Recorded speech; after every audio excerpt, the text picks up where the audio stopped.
So mga idol, magandang hapon sa inyong lahat mga idol. At sana suportahan mo. Sa mga manaanan ng video na ito, sana i-subscribe niyo ako mga idol. At saka welcome to my YouTube channel, My Life in Security. So mga idol, ang pag-usapan natin ngayon is tungkol sa mga nangyayari sa ating mundo ngayon.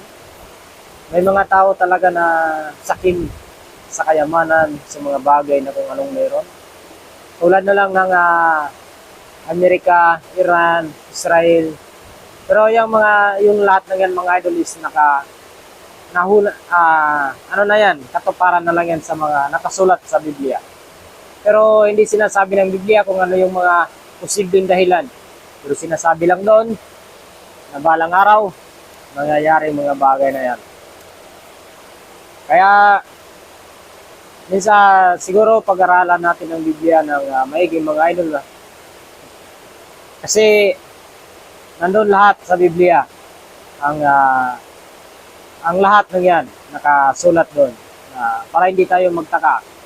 Para hindi tayo malito kung bakit kailangan yan mangyari. Hindi mapuno ng katanungan ang ating mga isip kung bakit kailangan mangyari yung mga bagay na yan. Ayon tuloy, tayong mga Pilipino, apektado sa lahat. Apektado sa mga nangyayari sa kanila.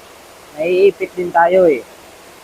Malit, lalo na kami na sinasahod lang. Hindi pa nga umabot sa minimum yung sahod namin.